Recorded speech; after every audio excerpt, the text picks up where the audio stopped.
मैं तस्वीर बनाना जानता हूँ, इसलिए जो इंसान मुझे बहुत ज़्यादा पसंद आता है, मुझे बहुत ज़्यादा अच्छा लगता है, मेरे दिल के ज़्यादा करीब होता है, मैं उसकी तस्वीर बनाता हूँ। कोई इंसान कहता है, रिक्वेस्ट करता है, मिन्नतें करता है, अगर मुझे वो इंसान अच्छा नहीं लगता तो मैं नहीं बनाता। मैं हर तस्वीर अपनी मर्जी से बनाता हूँ। मैं पैसों के लिए काम नहीं करता। और हाँ, संडे को तो मैं बिल्कुल काम नहीं करता। जी हाँ, तो मुझसे अगर संडे को अगर कोई काम कराना हो तो थोड़ा सा माफ़ करना पड़ेगा। थोड़ा सा क्यों, पूरा ही माफ़ करना पड़ेगा। और मैं माफ़ी भी किस लिए मांग रहा हूँ? मैंने कोई गुनाह थोड़ी किया है। भाई अपनी मर्जी का मालिक होना कोई गलत चीज़ थोड़ी है।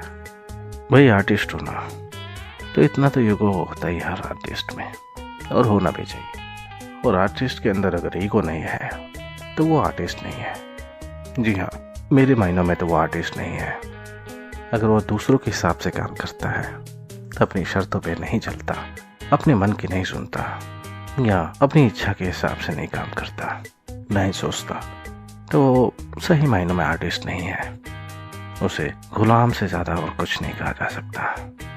कुछ लोग उसे अपने मन का भी गुलाम कहेंगे। अजी, अपने लोगों की गुलामी अच्छी है, अपने लोगों की डांट भी अच्छी है, अपने लोगों से गुस्सा भी अच्छा है। लेकिन यही गुस्सा, यही डांट, यही खींच अगर गैरों से मिलती है तो कैसा लगता है? चलिए मेरी बात का जवाब दीजिए। आप किसी इंसान को चाहते हैं, चाहे वो आपका प्रेमी या प्रेमिका हो सकती है, पति पत्नी हो सकती है, या कोई भी हो सकता है, भाई बहन, दोस्त, यार, कुछ भी। अगर आपका अपना ही खास है और अगर वो कोई काम कहता है तो उसे चाहे आप गुलामी समझें, चाहे बेगारी, आप करेंगे। आप करना तो चाहेंगे ही। क्यों? क्योंकि वो आपका अपना है। उसने भी आपके लिए कुछ किया होगा और आप भी उसके लिए कुछ करना चाहेंगे। लेकिन अगर कोई गैर इंसान आपसे कहता है तो आप उसके लिए क्यों करेंगे? बात तो सही है ना?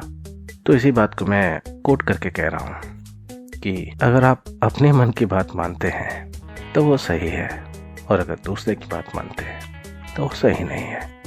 तो अगर आप अपने मन से किसी की तस्वीर बना रहे हैं तो वो सही है। क्यों? क्योंकि वो चीज़ आपने पसंद की, या वो इंसान आपने पसंद किया, आपको वो अच्छा लगा, आपका उसमें कुछ इंटरेस्ट है, और आप उसे चाहकर जब कोई तस्वीर बनाएंगे तो दिल से बनाएंगे। और दिल से बनाई हुई हर चीज़ अच्छी होती है। और यही मामला चाय के केस में भी होता है, और यही मामला खाने के केस में होता है, यही मामला ज़िंदगी के हर एक काम में होता है।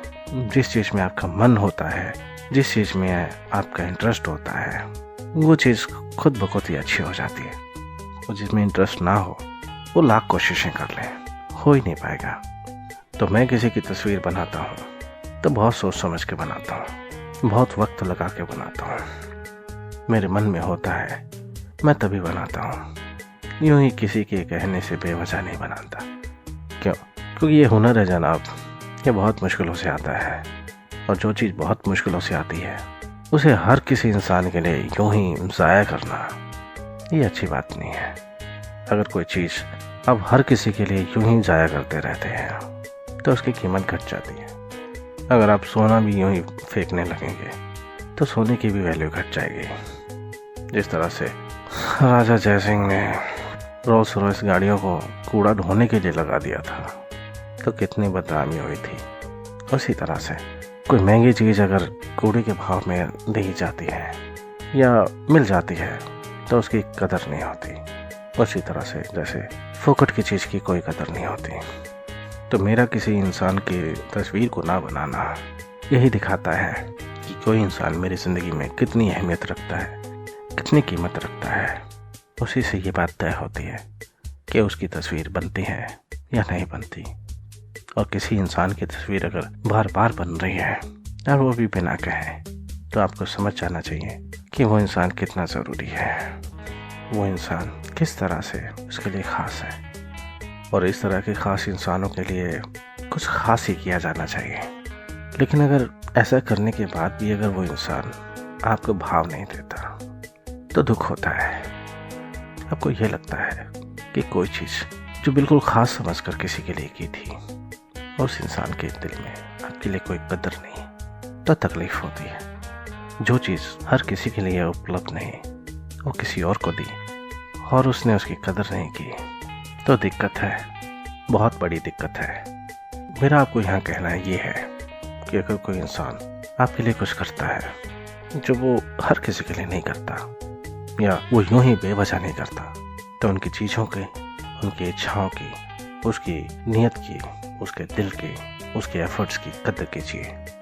उसे भी अच्छा लगेगा और आपके दिल में भी एक सुकून होगा कि आपने किसी की कदर की, किसी की रिस्पेक्ट की। ये तो बात है कि अगर किसी ने आपके लिए कुछ किया हो तो, लेकिन अगर किसी ने आपके लिए कुछ किया ही ना हो तो क्या करें, ये तो आपको पता ही नहीं है। कभी गुरुद्वारे में जाके देखिए, वहाँ पे ऐसे ऐसे लोग ऐसे ऐसे काम करते हैं जो कि आप करना भी नहीं चाहेंगे। वहाँ बड़े छोटे का फ़र्क नहीं होता, वहाँ भी बड़ा भी सेवा करता है, छोटा भी सेवा करता है, गरीब भी सेवा करता है, अमीर भी सेवा करता है। गरीब भी वहीं लंगर खाता है, अमीर भी वहीं लंगर खाता है। वहाँ पे सब बराबर होते हैं। और ये क्या है, ये सिर्फ बातें हैं। वहाँ पे कोई भगवान नहीं है, कोई शैतान नहीं है, सिर्फ गुरु है और गुरु की कही यही बातें हैं जो कि एक ग्रंथ में शामिल है और उस ग्रंथ की पूजा की जाती है। बातों की, अच्छाइयों की पूजा की जाती है। मेरे पास अगर एक हुनर है, एक कला है, और वो कला किसी और के लिए हम इस्तेमाल करते हैं, तो उस कला से उसकी भी पूजा की जाती है। उस कला से उसको निखारा जाता है।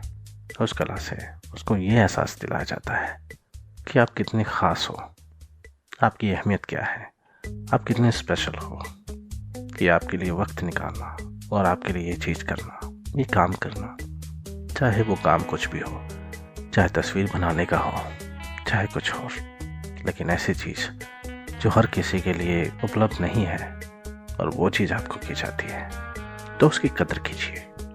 क्योंकि कदर वही इंसान कर सकता है जिसकी और कोई कदर करता है। क्यों? क्योंकि अगर आप किसी की कदर कर रहे हैं तो कोई और भी होगा जो आपकी कदर करेगा।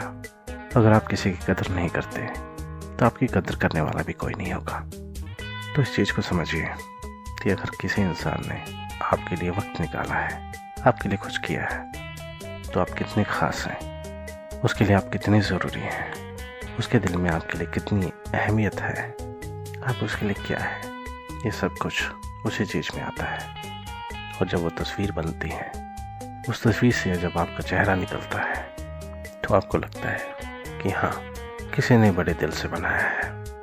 हुनर और हाथ तो ज़रूरी है, लेकिन उसके साथ साथ दिल, दिमाग और नीयत भी ज़रूरी है।